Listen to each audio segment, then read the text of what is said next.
Amigos y amigas, hemos regresado ya de la pausa en este ¿Y tú qué opinas? De día martes. Y como lo decíamos al inicio del programa, conversaremos a continuación con el presidente regional de la filial de Sidarte, Juan Manuel Herrera Andrade. Y como él también me ha dicho, para hacer hincapié, este sindicato de actrices y actores aquí en Magallanes. Vamos a hablar cómo desde el arte, la cultura, de las artes escénicas y en especial desde el teatro, se ve también esta conmemoración. Juan Manuel, co- ¿cuál es la visión desde los espacios culturales, desde tus espacios creativos, de cómo se ve este hito histórico y esta organización obrera? Bueno, yo la verdad es que puedo hablar un poco desde el mundo del teatro, porque también creo que este tema, particularmente la masacre en la Federación Obrera, es un tema que desde la literatura se ha tratado ya hace bastantes años. Bueno, sin ir más lejos, el primer texto yo creo que se hizo formalmente al respecto de Marco Limpiado me parece que es de 1922, si no me equivoco. Mm. Eh, Claro, por otro esta lado, también, recopilación posterior. claro, sí, pues ya hay bastante, como te digo, en la literatura, bastante información. El libro yo creo más emblemático igual, el de Carlos Vega Delgado. Y, y después también hay obras que desde, por ejemplo, la música, como lo que hizo Lluvia Ácida con su disco La Idea, eh, o desde la poesía, yo sé que Pavel también, Oyarzún ha relevado esta temática en particular. Yo lo que conozco, por lo menos desde el mundo de las artes escénicas, es lo que ha hecho Teatro CRE, que en su oportunidad hizo una obra de teatro llamada Fuego de la Federación Obrera y que posteriormente como que tuvo su remix o su reedit, digamos, en una película que la verdad a mí me gusta bastante. Es notable ver, digamos, ver cómo se instala aquí en Magallanes también la posibilidad de la realización de cine independiente. Y en ese sentido creo que el tema de Fuego, Masacre de la Federación Obrera, que es de Jorge Gres es el director, Ujú. pero que también contó con todo el apoyo de este movimiento que hace el Poder Judicial para levantar información, es súper potente, súper potente. Y yo creo que particularmente este centenario que se conmemora, digamos, ya a partir del lunes, podría decirse, pero durante todo este año, eh, es claramente un evento que es gatillante. O sea, lo queramos o no, más allá de las efemérides, el darle una vuelta de un siglo a situaciones como esta, que hay que decirlo, permanecen impunes todavía a lo largo de la historia, y que además se han repetido cambiando la geografía, la latitud y la longitud, pero esta política de fuego, por decirlo de alguna forma, que se ha implementado desde la élite hacia las clases subalternas, obreras, etcétera, es una cuestión que se replica y podríamos decir incluso, como ya me adelantabas que lo conversaron un poco en el bloque anterior, que se replica hoy día también a lo largo de todo Chile. O sea, hoy día la maquinaria que está explotando al hombre por el hombre, digamos, es una maquinaria totalitaria aquí en el país. Eso es lo que conozco yo. Y bueno, y también en este momento aprovecho a comentar que en lo personal y producto igual de esta reinvención a la que nos vemos forzados como artistas en medio del contexto de pandemia, yo me he ido acercando un poco al mundo del radioteatro y estoy realizando un radioteatro que se llama Patagonia en Llamas y que cuenta de dos partes y la segunda trata específicamente el tema del incendio de la Federación Obrera. Claro. Hace un par de semanas se inició este estreno de la primera parte, Patagonia en Llamas, y para quienes aún no lo han escuchado, por favor, ¿nos puedes contar esta primera parte en qué consiste para que también encantemos al auditor y la auditora para que después vea, escuche también la segunda parte? Súper. Mira, la historia de Patagonia en Llamas en verdad está basada como en una tesis que repiten varios autores con respecto a la historización de la élite local y también de las opresiones que se vivieron producto del monopolio de poder que ha existido en este territorio. Y básicamente es un, o sea, como la situación dramática, digamos, se trata de dos personas que están conversando primero en la plaza, en la primera parte, y en la segunda parte conversarán en el Club Magallanes, histórico club ahí de la élite, en donde se forma la Liga Patriótica y también donde se desprende la Guardia Blanca, que fue la autora material del incendio. Y conversan sobre, en un principio, sobre José Menéndez, pero también empiezan a hablar, y esto a propósito del monumento, ¿no? Que en otro momento tenía otra inscripción, hoy día está un poco más suavizada, pero en otro momento la inscripción del monumento decía de José Menéndez a Hernando de Magallanes, o sea, era una suerte de apelación transhistórica, así como decir, tú que fuiste el descubridor de estas tierras, yo seré su conquistador, un poco, en esa grandilocuencia que Claro. tienen algunos terratenientes. Entonces te digo, en un principio se trata particularmente de José Menéndez, pero luego vamos a referirnos netamente a toda la clase terrateniente de Magallanes de esa época, cómo fue opresora de básicamente dos instancias, por intentar un poco englobarlas todas en temática. Pero por un lado, la opresión y el genocidio que existió sobre los pueblos originarios, pueblos indígenas, eh, que, bueno, hoy en día algo que me da mucho gusto saber es que las comunidades de descendientes que residen en Chile están armando y están tramitando, digamos, su reconocimiento por parte del Estado chileno, pues acá en Magallanes, las comunidades indígenas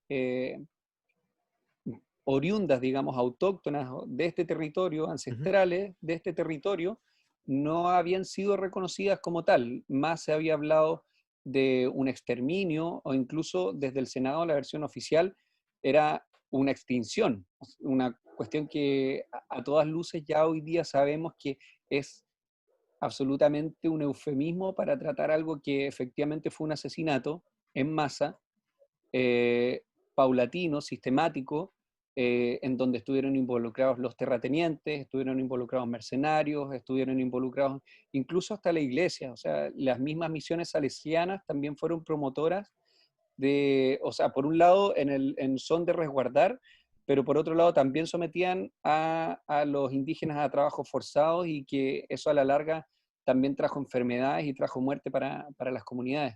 Y además Entonces, perdón, esa misma visión de sentir que el europeo está en el centro de la historia, que su visión de la historia era la correspondiente, entonces también el vestido, el perder la lengua, además del mismo trabajo físico, ya era este término cultural que muchas veces lo hemos conversado también.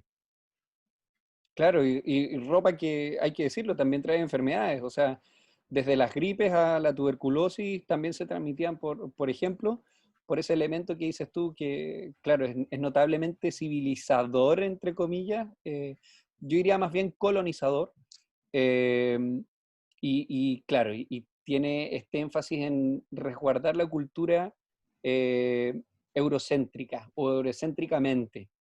¿Cierto? Y eso es una política profundamente racista, profundamente clasista también.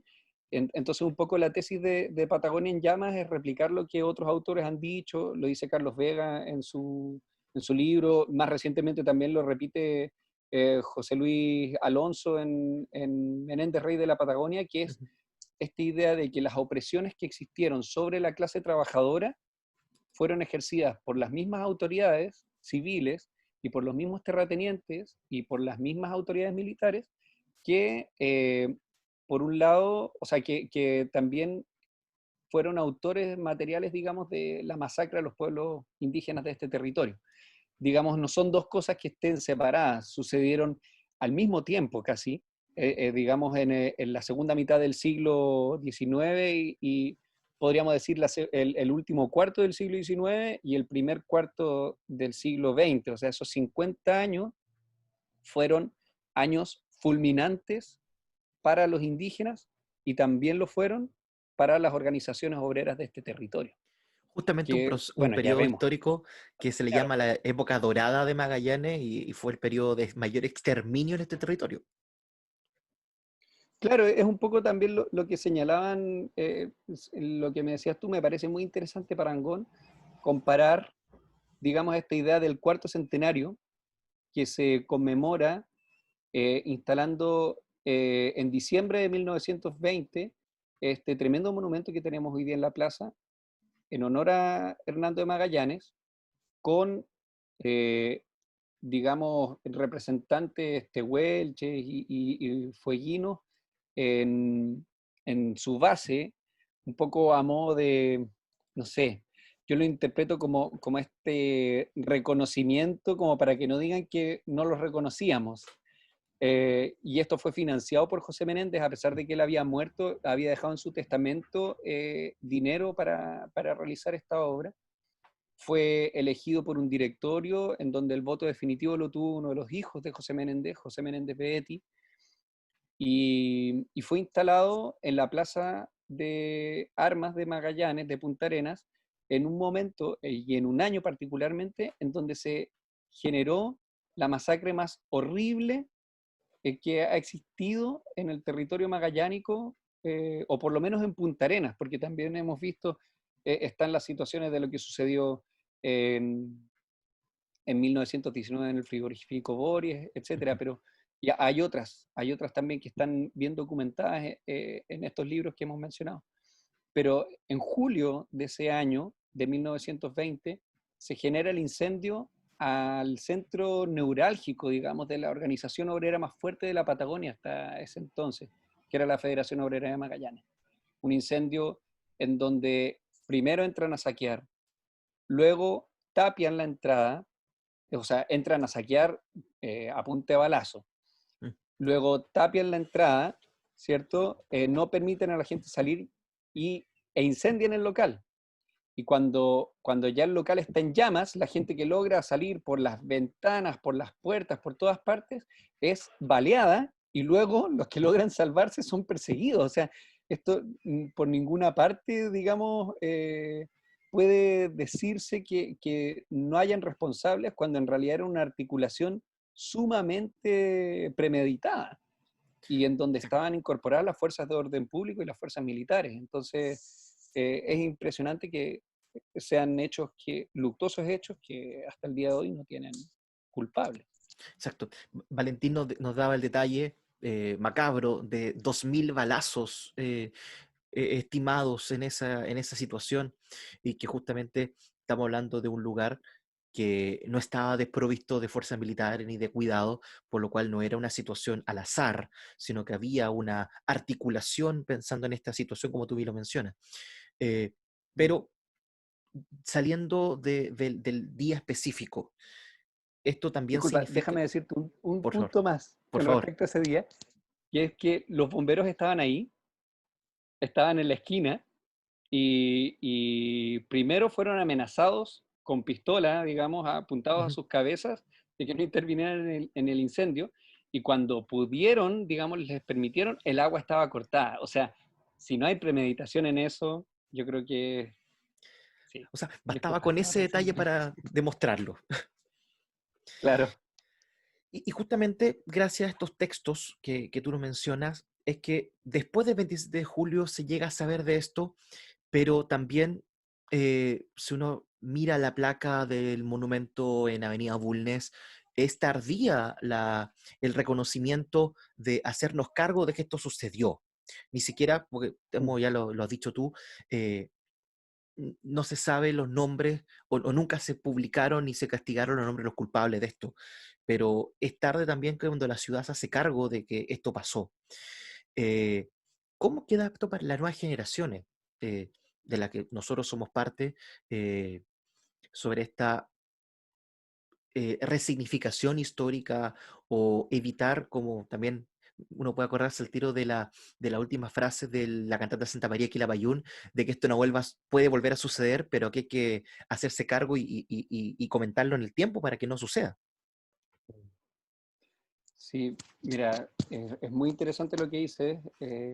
La verdad es que en lo personal, por ejemplo, yo tengo una concepción del tiempo que tal vez no es tan lineal y es un poco más circular, en el sentido de que siento que también nosotros como sociedad podemos hoy día ver el pasado de un modo diferente a cómo se veía cuando eso era un presente, y este pasado nos permite también proyectar un futuro distinto al que se podría proyectar manteniendo esas cosas que hoy en día pueden ser cuestionables y sancionables. Y eso, ese futuro diferente orienta nuestro presente. Esa circularidad creo que es importante también porque es una espiral que se va actualizando, y si bien quizás estos son hechos que, bueno, aún se siguen investigando, eh, durante estos últimos años incluso se han agregado información al expediente judicial. Claro, es muy probable que los autores materiales no sean sancionables, pero es fundamental que hablemos de estos temas porque en el fondo es importante reconocer los mecanismos sobre los que opera el poder o con los que opera el poder. Y uno de ellos, por ejemplo, es la mentira, otro es la impunidad, el engaño en distintas formas y los sobornos, o sea, también eso está dicho.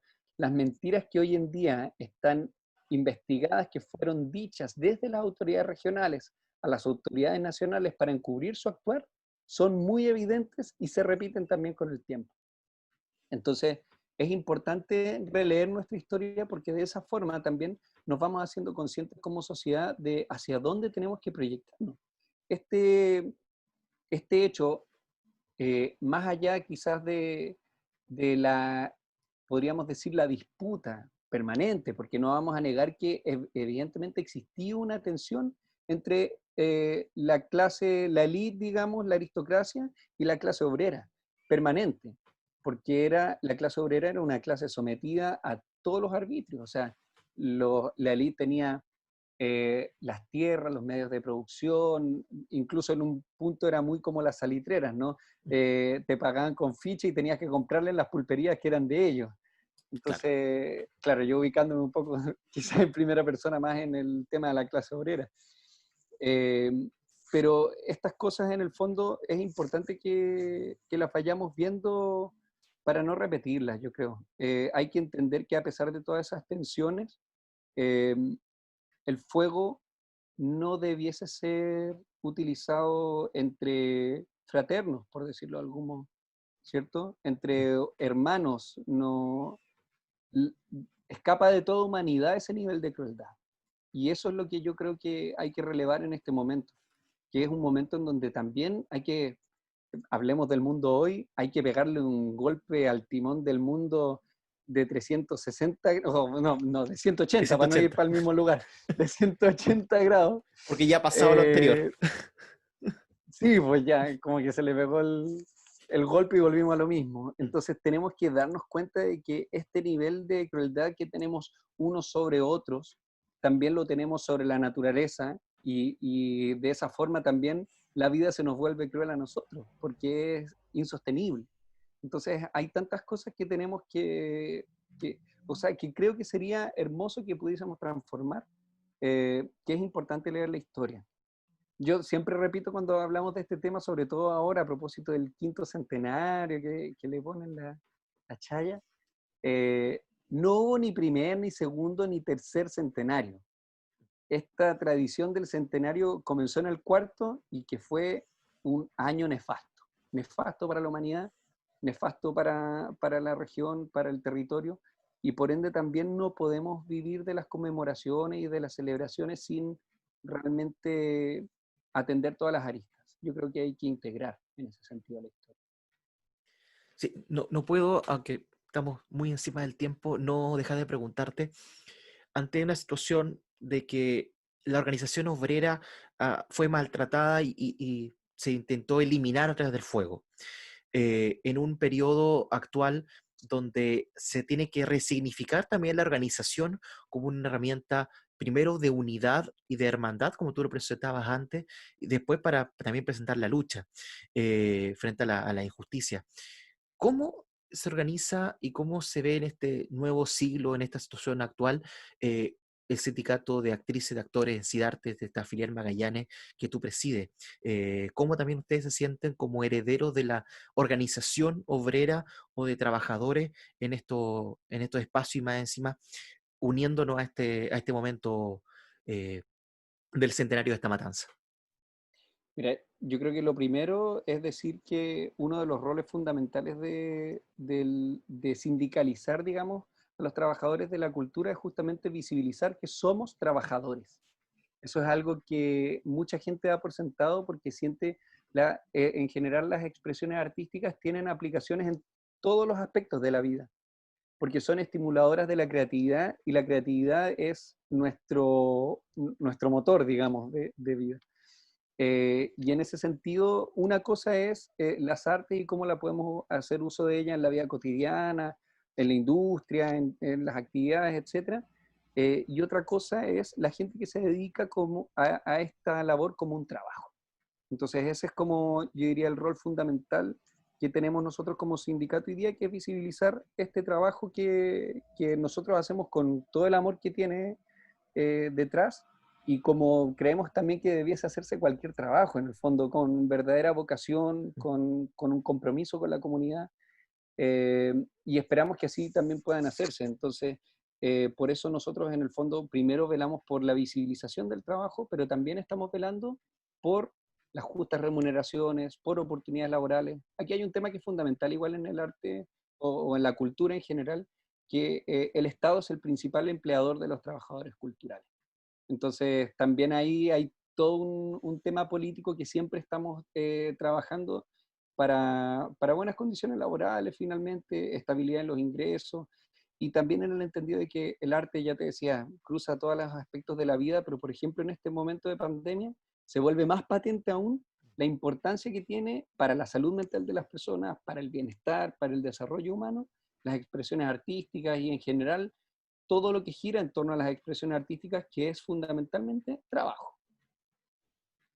Sin duda. Juan Yo de Manuel, esa forma lo relaciono, la verdad.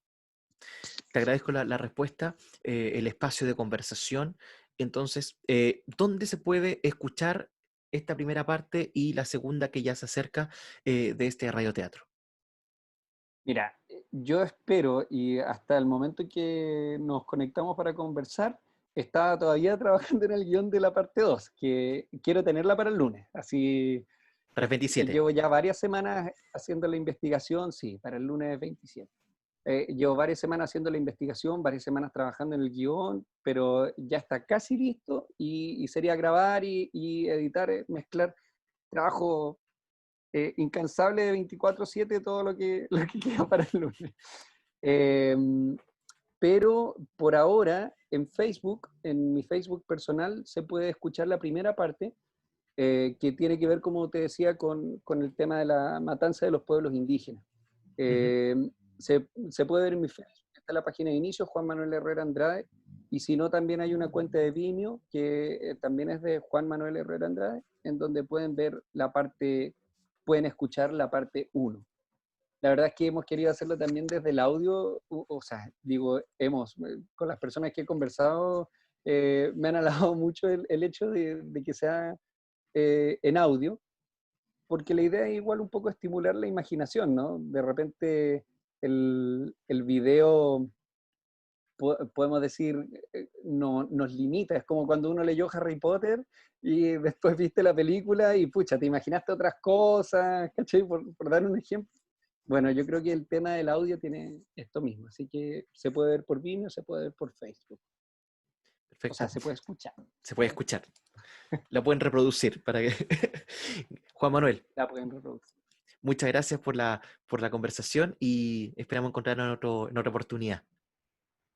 Gracias a ti, Javier, y disponible para conversar cuando sea posible. Disculpa, ¿puedo aprovechar el espacio para dar un último aviso? Por favor. Este 31 de julio va a haber una varieté artístico-cultural que estamos realizando como CIDARTE Magallanes, que va a ir profundos a nuestro fondo solidario que está yendo en ayuda de los colegas y las colegas más necesitadas. Esta varieté se llama Empeñados, también pueden ver la información en las redes sociales de CIDARTE Magallanes. pero básicamente es una entrada de 3.000 pesos que va a permitir acceder a un ID de Zoom, en donde vamos a tener la peña, una peña virtual, ¿ah? Para que la gente tampoco se No se asuste. alarme, no se asuste, la estamos haciendo a través de Zoom. Acá los voy a decir, la idea es hacer el depósito a la cuenta RUT del Banco Estado, número 17789-124. El RUT es 17789-124-K. Juan Manuel Herrera Andrade. Es mi cuenta RUT que la puse al servicio del sindicato. Y una vez que hacen el depósito en esa cuenta, con el correo electrónico fondosideartemagallanes@gmail.com, pueden enviar ese comprobante a un teléfono que es el 9 9420 9320, y de esa forma vamos a tener su WhatsApp para poder enviarles el ID al momento de la función, que es el viernes Perfecto. 31 de julio a las 22 horas Magallanes. Muy bien, entonces con esta invitación de Juan Manuel Herrera Andrade, no habíamos señalado la la madre, nos despedimos en este ¿Y tú qué opinas? De día martes, preparándonos ya para este centenario de la matanza de la Federación Obrera de Magallanes. Y para finalizar este ¿Y tú qué opinas? De día martes, mostrarles y recordarles algunos de los textos que los entrevistados del día de hoy dieron cuenta durante la conversación. Primero, no lo tengo aquí presente, está prestado el libro Menéndez, Rey de la Patagonia, que nos habla de este personaje icónico, pero también con muchas sombras, que en el último tiempo se ha conversado sobre su figura. Y también, por supuesto, para hablar también del lado argentino, La Patagonia Rebelde de Osvaldo Bayer. Y sobre los hechos específicos que estamos conmemorando en este su primer centenario, tenemos el texto de Marco Limpiado, Los horrorosos sucesos del 27 de julio, que nos narran los hechos de primera persona vividos ese día 27 de julio de 1920. Y por supuesto, el libro de Carlos Vega Delgado, La masacre en la Federación Obrera de Magallanes. Libro fundamental para recordar y poder tener todos los antecedentes vividos hace 100 años, para que usted, amigo y amiga, pueda buscar más datos sobre lo que hemos conversado en el programa de hoy. Que tengan una muy buena semana y Dios mediante nos encontramos el próximo martes en el ¿Y tú qué opinas? Soy Javier Muñoz y que tengan una muy buena noche.